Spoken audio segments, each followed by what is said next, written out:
prefers going for the early game skirmishers rather than something that spikes at level 6. Getting the Varus band on blue side. So what are they prioritizing? Is it going to be the Xin Zhao? Is it going to be another mid lane pick? I mean, you still have the Victor. Galio even opened up if they really wanted, but I think Blind is a bit too hasty. And Wukong makes it through the draft here, so Wukong and Vi as well. So I think 3 big junglers on my mind here for Tian. Yeah, if you first pick a jungler, I would imagine it's Xin for Tian. I'm never usually a fan of Vi first pick for jungle. Rise, okay. Gives you some map mobility, and it's definitely something that Xiaohu has been able to play to great extent in the past. Out of the top 5 champions from Scout in split number 3, 4 of them are gone here already. All 5 of them are gone when you include bans. So trying to squeeze a little bit of Scout's pool. We've only seen the Rise once from Xiaohu in this split. So what is the response here for JDG? I feel like you're probably going to be opting to play a composition that's going to be a little more aggressive, especially from what we saw for them in game number 1, but maybe a champion that can try to get underneath some of the power from Rise. I really hate the Galio matchup. I think you give Rise a lot of agency to play this game and eventually scale, and this puts a lot of onus on your other lanes to get things done and get the ball rolling. Scout is giving up agency to either Peyz or Xiaoxu to be the main carries, if not empowering Shun on this Wukong. Weibo, now knowing that there is no Trundle that is possible for the taking, immediately slam the Scion for Breathe in the top lane. And this is where I imagine Tian would be going still for a priority jungler. However, Tian is going to be waiting on that and goes for the Sivir instead. So there is a lot of scaling power for Weibo in this second game. Yeah, 2 and 3 items this champion and the entire group from Weibo come online. Now for JDG, do they go for another AD carry? You can try to go for the Lucian into this matchup if you really want to. There are a lot of AD carries that are going to suffer under the ability for to be able to match a champion like Sivir. The Mbessa was a champion that I was thinking about, whether or not it was going to be the Cassante going into the Scion. I think Mbessa gives them that agency, and the laning phase into the Scion is really, really strong. So, all right, we get more and more of what seems to be a dive composition coming on through for JDG, and it'll be very important for them once they get their ultimates to start making plays around the map. Everywhere from level 6 to a level 11 is really where I think JDG are going to be very, very powerful in this game. And right now for JDG, the ways that you can access the backline, as long as you're doing it creatively, you can do so fairly easy. There's not many ways that Weibo can immediately stop you from being able to do so unless everyone is trying to go through the front door, and even then, public execution is a blink. Hero's entrance follows up on whoever gets there first. Cyclone, you can clone in and dash through the front line. There's no Poppy this time around, so maybe JDG are more favored in this dive setup, and they're even getting rid of anti-dive methods or champions that could provide still more engage power as ways to counter the dive that is set up by JDG. I like the recon. The Nico ban is interesting. It means to me that their bottom lane is probably going to be playing that maybe a little softer in the 2v2. Could still be that Lucian, still gives you that ability to kind of move in and out of fights.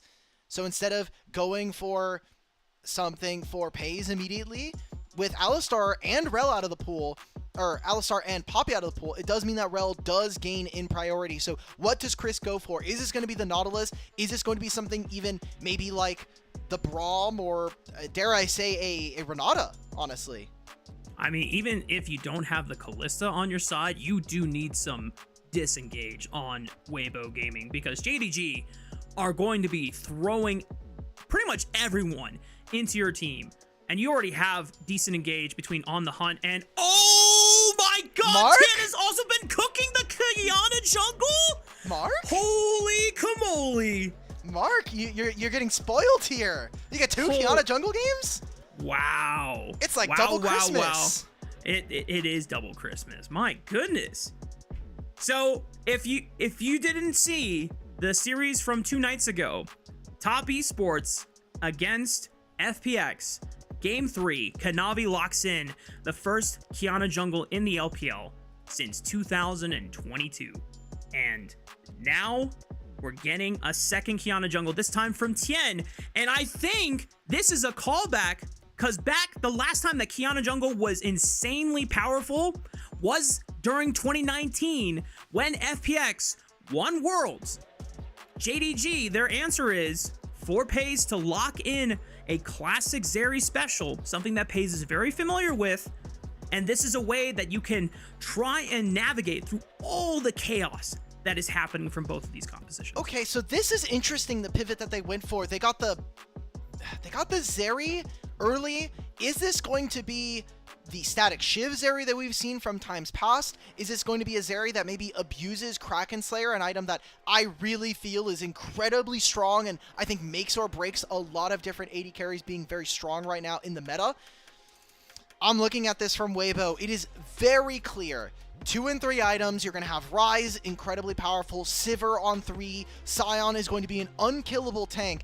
And with some of the short-ranged nature of what JDG are showing, I think Qiyana could actually be very, very sleeper here. So another game here, Raafaa, where we want to see if JDG are going to be able to execute on the aggression that's required from the champions they've gotten. Kanavi was able to pull out a win with the Qiyana jungle in their series against FPX. We'll see if Tian can replicate some of that magic here now that Qiyana has received enough love from Riot over the past few patches to start seeing a little bit more meta play and more junglers starting to player on the Rift. Here we are heading into Summoner's Rift for our second game of our first series of the last day of the Rumble stage. Weibo Gaming and JDG, here we go. 敌军还有30秒到达战场，碾碎他们。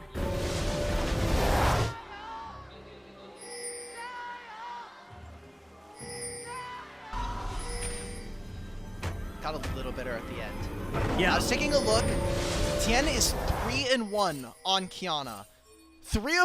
All three of those wins were at Worlds 2019 at the main event. And then he lost in the very first series that FPX played coming back to the LPL. Funnily enough, was against E-Star, also known as the team that had Wei and Cryan, as well as Wink. Wink was still playing AD carry at the time. Oh, yeah. Well, losing Flash. All right.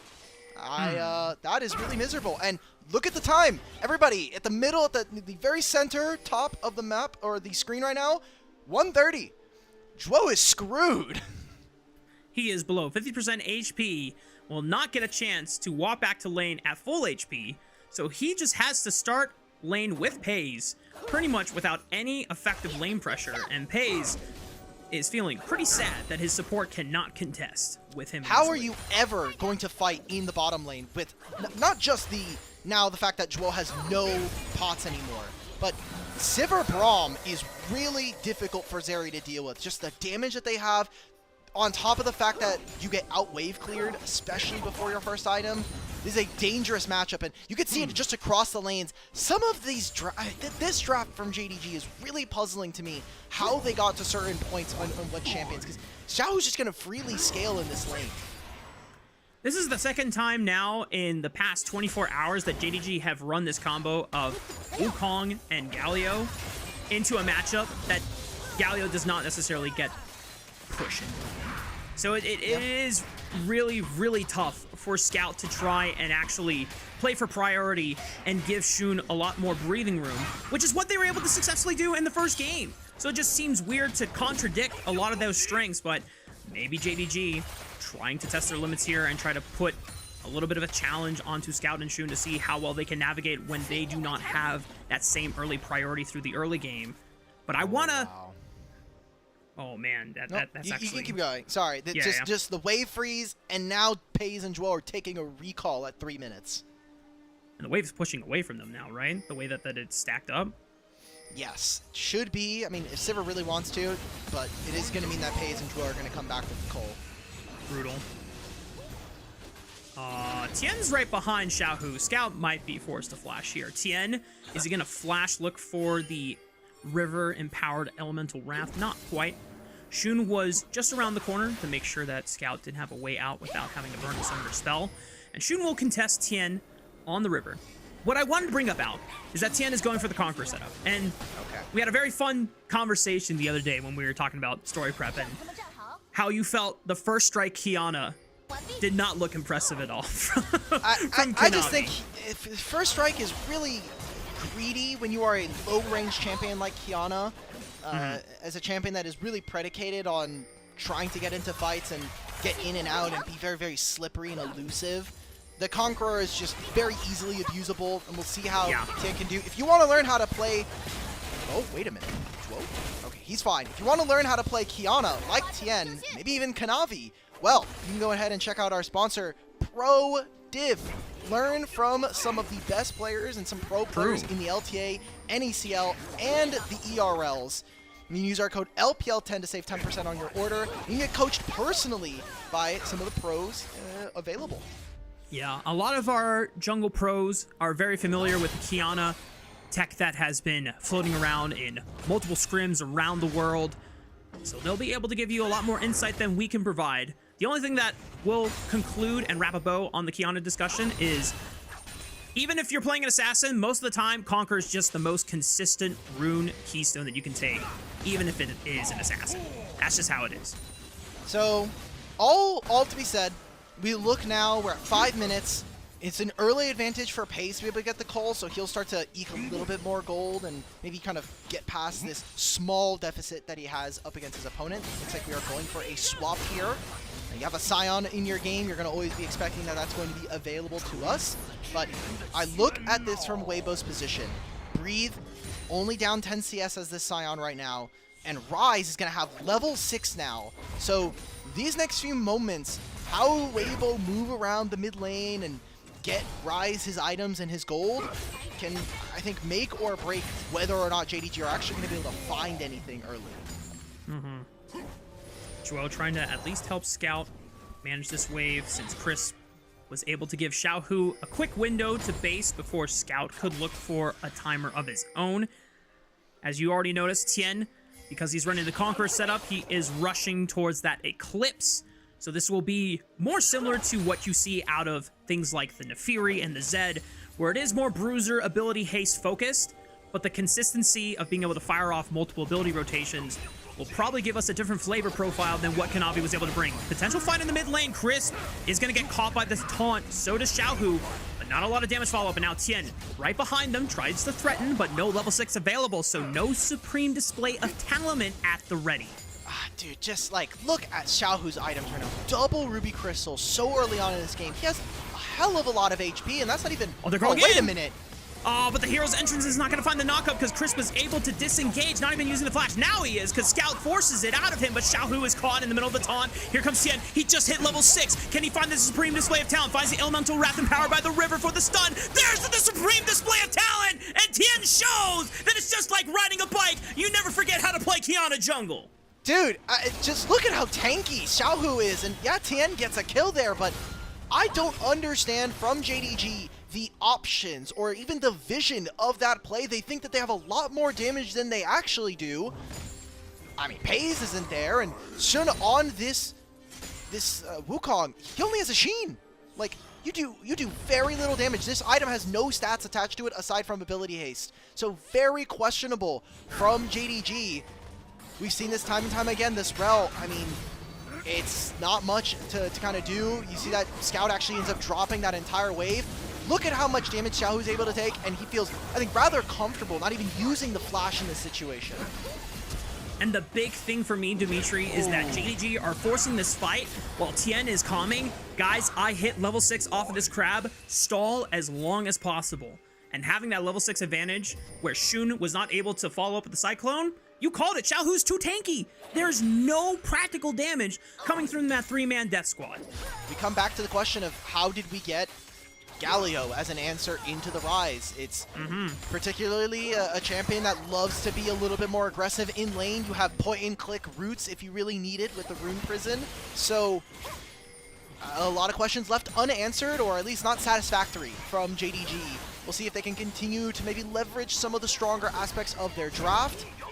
And I think them contesting this is a little questionable. It is on vision for them, but that's already 2 grubs here for Weibo, and they can happily retreat.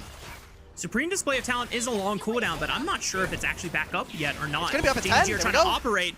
Oh my goodness. Weibo able to secure all 3 grubs without any challenge from JDG. Incredible. I wonder who's calming for that, because if I'm Shun, I'm saying I'm already down a little bit in terms of tempo. I have camps to do on my top side right now, and I really think that maybe we can try to play for a dragon on the opposite side of the map. We don't even have heroes entrance, so whoever on JDG is saying that that's looking like a fight that we can take, I heavily disagree and find that that ends up becoming really problematic. I mean, look, Xiaohu gets priority in mid lane again, so Shun now loses his red buff on top of those 3 grubs. Oh, and they're wait gonna a shift minute. the priority into diving the top side, looking for Peyz. Supreme Display of Talent does not find him, but it forces Peyz to flash, and he still dies anyways because this Tian throws out that last elemental wrath on the backside. Weibo now moved to 2 kills and nearly 2,000 gold ahead. A full play, and I was like, okay, Tian maybe doesn't get the red buff, but Crisp is gonna move on over. Galley ult is up, and Sion doesn't push anymore in mid. He's gonna go and probably use that ultimate on the top side, on the bottom side. Oh my god, Tian's already 5 camps up on his opponent, almost a full level now here, gonna be level 8 going into 10 minutes.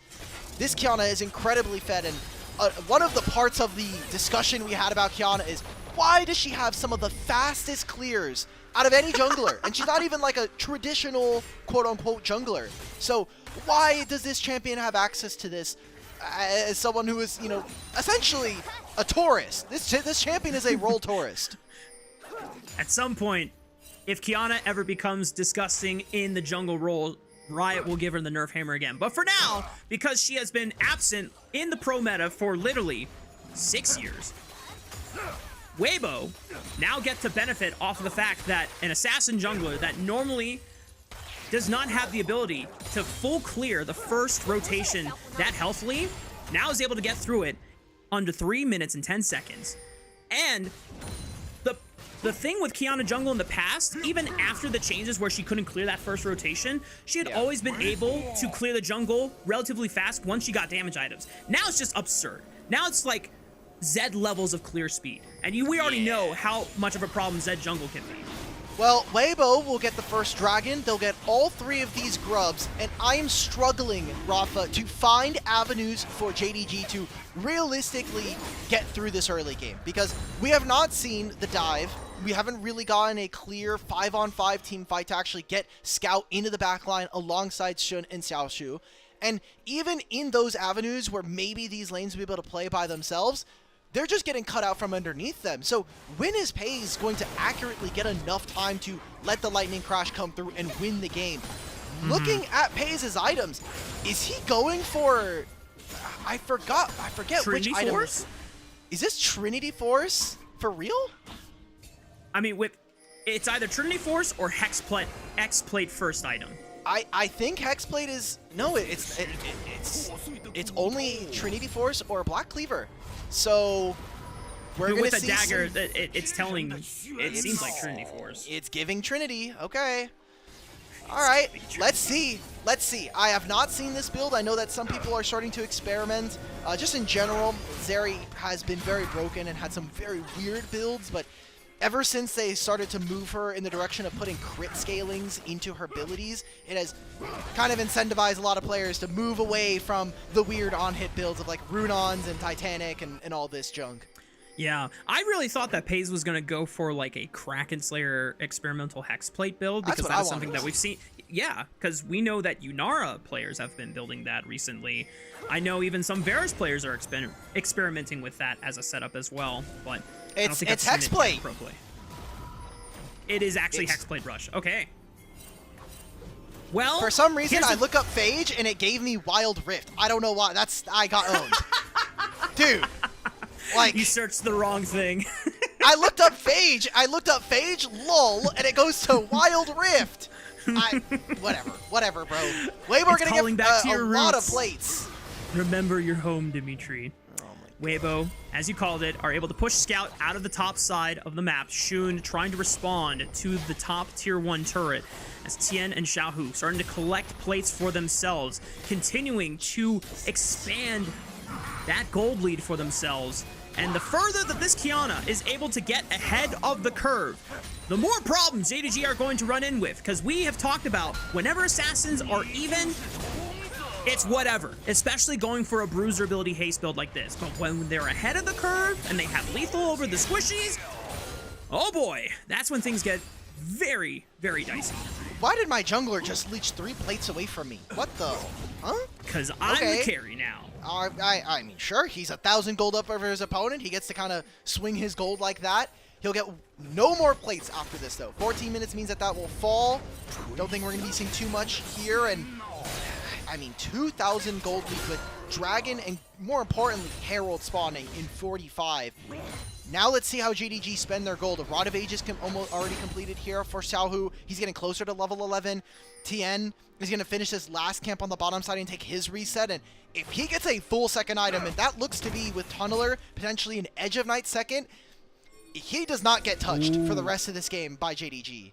You know what's going to be very crucial for this fight, Dimitri? Look at how many stacks Shun still has yet to complete. Hang on. Bot side fight. Tian shows up and says, goodbye, Xiaoxu. That is Feat of Warfare secured. And they're going to be able to take out this bottom tier 1 turret without any challenge because Shun does not want to even pay a visit.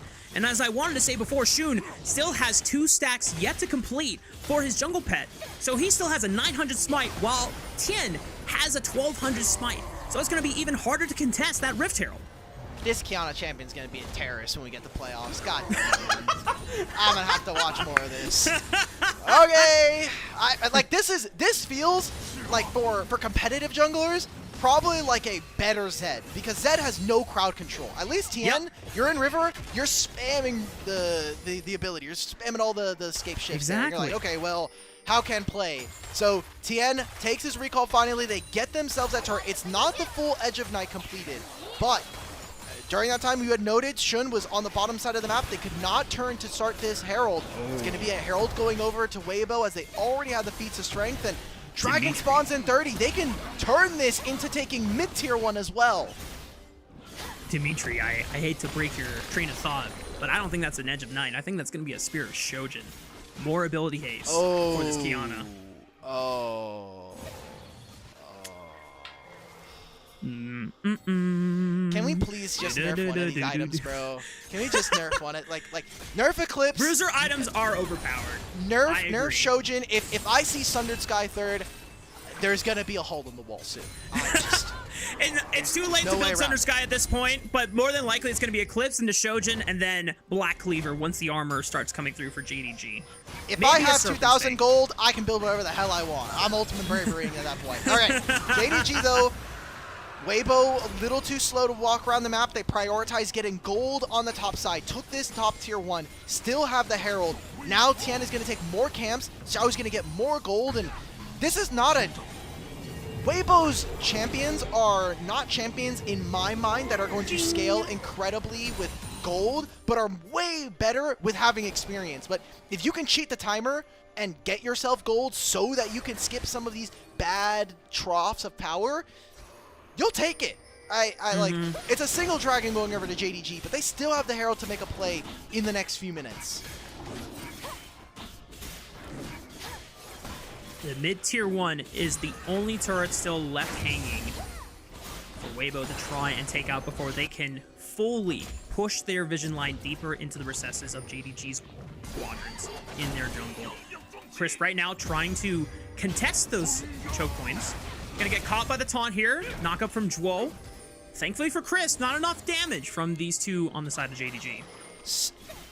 If you're JDG, you are terrified of this game. The only way you are winning this is catching out Tian and getting that shutdown. But you look across the items, not just at Tian. Light is finished. Oh, wait a minute. They caught Tian with the public execution, but he's able to get out. No one can follow up. Scout was on the top side of the map, so there's no hero's entrance. Get me out. And that public execution just feels like a waste. They're gonna summon Herald. They'll get this mid play. There's a Cyclone available for Shun. It's Zhuo Oh, going. they're looking for Tian again. Maybe he overplayed his hand this time. There's the hero's entrance for the follow-up, and the massive shutdown goes into the pockets of Scout, and he follows up right on top of Chris. Cyclone flash from Shun, but Xiaohu steps up, locks down the monkey, and Weibo trying to turn on the Jets and fight right back. Light throwing out the ricochets and the boomerang blades, holds his ground, and now they can turn on the heat. Xiaohu with the phase rush is able to walk forward, looks for Xiaohu. Another overload. Xiaoxu tries to look for light, but a beautiful flash on the Sivir ensures that he survives, and Weibo climb ahead to a 5,000 gold advantage. That's as good as it's going to get there for JDG. 2 kills going over, and that shutdown onto Galio, not where I would have wanted to see it. We catch a check at this replay. Edge and I would have saved him there, but it didn't matter. Like, he has so much mobility, and the ability haste that he has access to just means he has incredible flexibility. He's in grass form this entire time, so there's not even the ability to actually properly auto-attack him. And look at the turn here from Weibo. Xiaohu comes on over, and the tankiness from the solo lanes of Weibo just completely turn this fight. There's not enough damage from JDG at this point. They have one good haymaker, and then after that they gotta wait for a ton of rotations and spells. That's the problem when you have a front line like this where you're just trying to out-tank their damage. For Weibo, they have enough sustained damage to be able to outlast the initial burst, and JDG really needed to be ahead of the curve when we are talking about this draft back during the draft phase before we got into game, because Weibo's composition gets better the later the game goes on. This Scion is going to be a beefier tank. Kiana is going to hit these item breakpoints and not only be threatening as a pseudo bruiser assassin, but also even harder to kill because she's going for a death stance. No, dude. Xiaohu is already level 13. The Otacon is going to get him closer to 14. He's a minute and a half from finishing this Rod of Ages. So now what'll happen is Xiaohu is going to essentially probably skip the next 2 levels in my mind. And there's no way for JDG to step in. Oh, Shun already chunked below 50% HP. Tries to send it with the Cyclone. There's a hero's entrance. Multiple bounce houses being engaged. Supreme Display of Talent holds the line against JDG. And Tian is still trying to live through it all as he is able to fight with light through Xiaohu and JDG trying to fight on their last legs. Flash from Scout trying to dash in. They're doing it. Punch in the taunt, but Tian, look at him. He's just dancing on the Tian. Shun able to find one in the back, but Tian still survives through it all. And not a single member of JDG is able to stand against Tian's Kiana. Well, if it doesn't get better later, then we gotta fight now. And JDG at least stop the Otacon. Weibo will have teleports. Xiaohu and Breathe will have access to those summoner spells. This starts with Shun getting caught. Look at where Zhuo is. Look where the rest of the team is. There's no ability for JDG at that time to start the fight. They get a 3-man knockup. The rest of the fight kind of feels easy. A huge Supreme Display of Talent from Tian makes it so that 3 members of JDG are stunned. And this feels like a Hail Mary from Xiaoxu. He has a hell of a lot of damage. This smite from Shun onto Light, I think, essentially makes it so that there is no possibility for Weibo to even consider this Otacon. The fact that Light was able to position outside of the chaos and just fire free ricochet blades and boomerang blades across a multi-man stun JDG off of Tian's ultimate is made that fight still super nice and playable for Weibo. The gold lead still relatively ahead. They're going to shift their attention to the 3rd dragon of the game, not trying to flip the Otacon quite yet. They need to wait for a pick opportunity before they look at that objective. There's just no way. Right now it's how fast can Scout push this wave. He gets 2 waves on top. He'll recall and teleport, but he will not have Hero's Entrance for the next 20 seconds. You see that Weibo are starting this. JDG, they opted for a teamfight composition that really wants to fight at all times, but they are too far behind, and now they're going to lose one of the most important objectives in the game. Otacon not challenged by JDG. Trying to catch them as they exit this river, but can they even fight? That is the real question. Scout takes the Blast Cone over the wall. Posturing for the engage. Public execution. Here comes the hero's entrance. Right on top of Xiaohu and Chris. Looking for Light into the backline. Shun has to now deal with the Kiana, who is stunning him with the power of the Supreme Display of Talent and the Elemental Wrath. And they force Shun packing. Scout goes back in with the Justice Punch, but Tian is cooking on the Kiana. And just like that, it's not Weibo Gaming Tian. It's FPX Tian of 2019 back on Summer. Summoner's Rift, baby! Scout tries to send one last taunt, manages to get a trade onto Light, but the damage is done! Weibo Gaming find, again, another ace! Dragon, Otacon, and a full-on ace, trading for 3 members. This is exactly the Weibo that we needed to see here in this game, and they got gifted the game on a silver platter. This Qiyana is almost level 16 at 27, almost 25 minutes. That is insane. Take a look back at this fight. Think about I guess the theory behind this composition, especially with a Hex Tech play on Peyz. You want to use that ultimate as soon as possible, as often as possible, and another ultimate from this Qiyana. Peyz has no ability to play in this fight. I mean, Sion is knocking him up and stunning him twice in this fight.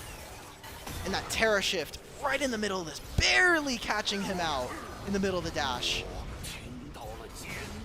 I'm sorry, Kanavi, but Tian is playing a much better Qiyana than you did against Conqueror FPX. Diff. Yeah, it's Conqueror Diff. Conqueror Diff is so real, guys. He also got fed a bunch of kills early. So. Yeah, I mean, like, Kanavi didn't get a lot of those kills. It was mostly assist gold, but it just goes to show what happens when it's GA. Yes, GA. He's going Sorelda's Grudge third item. That is disgusting. I mean, just the contrast, what the performance looks like. This is what happens when an assassin is massively ahead of the curve. And because they build bruiser items, you can't kill them as easily. They're harder to capitalize and punish. Whereas when you go for the lethality build, you go for the full damage, no real resistances, no real durability, you're much more prone to getting caught out. And at the end of the day, you still are not doing that much damage anyway, just because that's the state of assassin items right now. That's the state of bruiser items right now. The Baron just spawned and Tian is level 16. This is a jungler's wet dream to play right now. And Weibo are going to start up this Baron out. You have a Sivir, you rip through this. I mean, Xiaohu as well, close to level 16. Very, very strong. Can they turn the fight, though? Light pops on the hunt. Peyz is able to hold his ground, does not use any real spells there. They can just turn back to this objective, though. Do you really want to play into Tiana here? Public execution right into the backline. Hero's entrance going to be massive, but Xiaoxu just gets destroyed by the supreme display of talent. And now Xiaohu and the rest of Weibo Gaming can just march on through any other stragglers. JDG lose out on their solo laners in an instant. And now Weibo Gaming will take a more defensive posture. Shun, can you be a hero? Can you try and steal this away from Tian, who is having an all-star performance on this Qiyana, reminiscing in the days of 2019 when Tian and Chris won the World Championship on Fun Plus Phoenix. It really does feel like a walk down memory lane, and it's good to see Tian on a champion he is so damn good on. It's not Qiyana, it's Tiana at this point. Hey, he is cooking now. Baron, next 2.5 minutes. Let's see how Weibo use this objective. The dragon will spawn during this time, but I would really like to see them use the fact that they are so strong right now. Just a massive experience differential thanks to the Otacon and the natural leads that they find themselves. It says 9,000 at the top. This game feels like more like 11 with the experience differential between them. So they're gonna TP. Let's see if they can use these bottom lane waves. They're teleporting straight onto Shun. Oh, that's gonna be gone. God. He's dead right before this objective. Say goodbye. That was so well timed. Xiaohu had channeled the Realm Warp before Breathe had completed the teleport. They instantly made the rotation. Now Peyz is surrounded by all 4 members here. He's able to skate over the wall, but what is he really delaying? The inevitable death from Tiana there. And now Weibo Gaming able to continue their victory march. Nearly 9,000 gold ahead in this second game. It looks like we're going the full distance here in our first series of the night. At least JDG won a game this time in this series. That was not true of what happened in yesterday's games. Scout is going to eventually limp away. Great cancel from Xiaohu with the Seeker's Arm Guard. And that's just going to be another turret. This is Weibo playing on 2 waves with their Baron here. Another 1.5 minutes of this with 3 grubs. This feels like an inevitability here for Weibo to finish out this game before 29 minutes. We have now pushed past 12,000 gold advantage for the side of Weibo Gaming as they breach the base of JDG. Middle inhibitor exposed. Bottom tier inhibitor turret worked on next. The inhibitor will fall afterwards. And Weibo can now just take their time, leaving, getting ready for the 4th dragon of the game, and JDG contemplating if they just want to send it right here, right now. The teleport is behind them, but the supreme display of talent just went away too! They're in the middle of the hodgepodge, and there is no bounce house except in Weibo Gaming's house. Peyz gets destroyed, and Weibo find the final ace to finish game 2. Let's go to game 3. Let's wrap this one up. Weibo made it look easy here in game number 2. Absolute walk in the park up against Jindong. Alk, when we saw Kanavi pull out the Kiana, we had poked fun at the fact that pro junglers, especially in the West, were going to start looking at that performance and be like, hey, Kanavi pulled out Kiana, and he won with it. Maybe I can get a chance to play on it.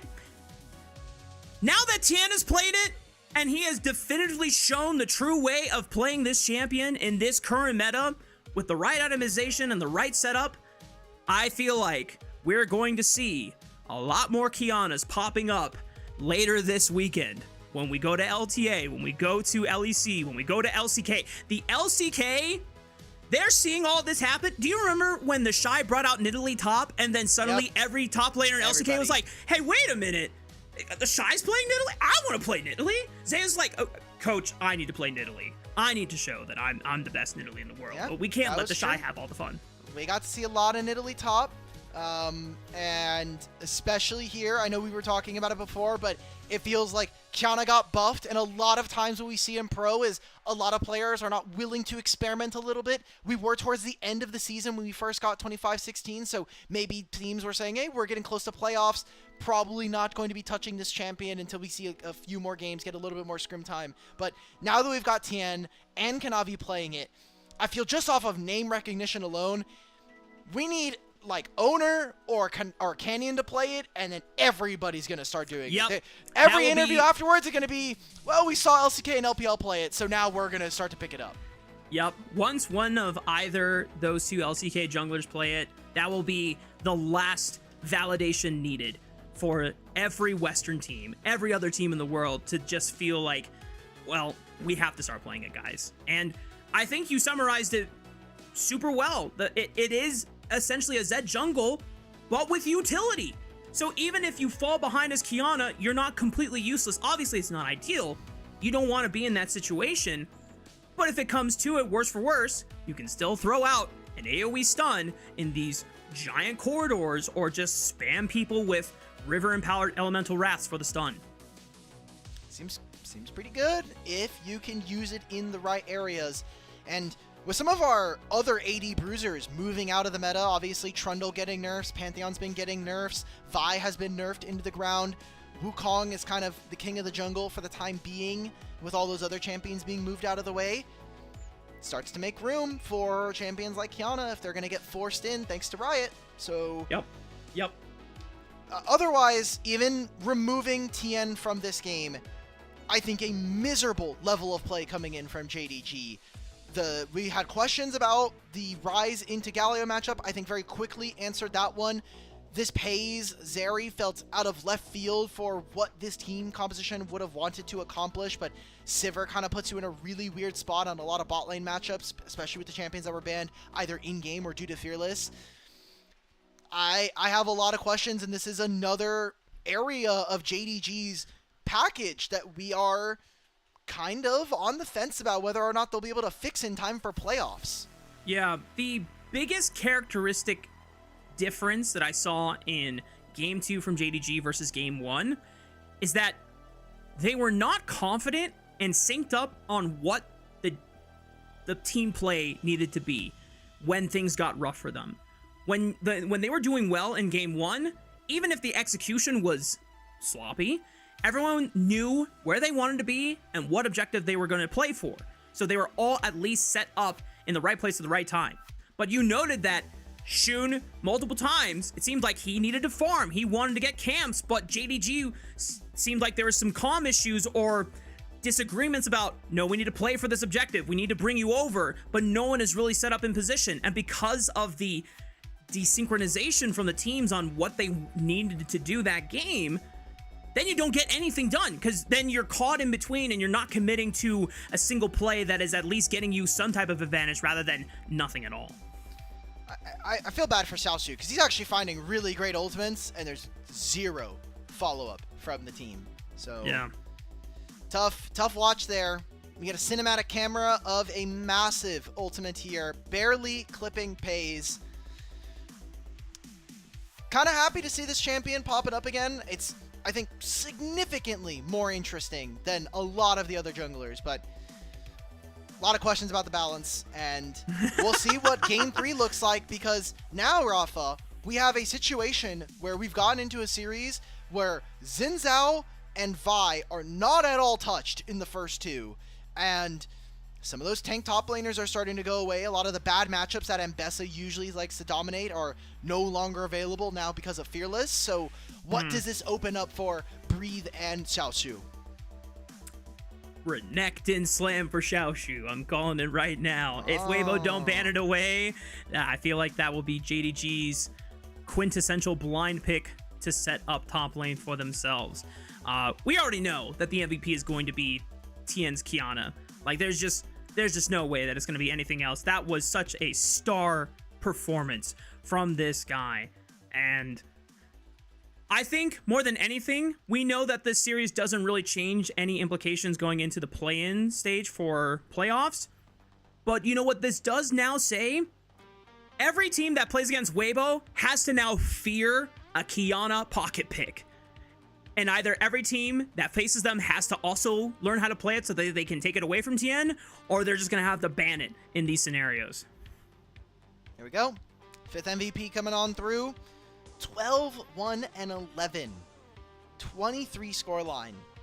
Just impressive coming in from Tian, who, to be fair, I feel like it is a whiplash. A theme so far here in tonight's series to start, where Tian, game 1, useless on this Trundle. Game 2, looks a lot better on the Qiyana, a little bit more agency. 2 words, jungle diff. We're going to throw it to a short break. When we come back, it's going to be game 3 and our final game of this first series of the night between JDG and Weibo.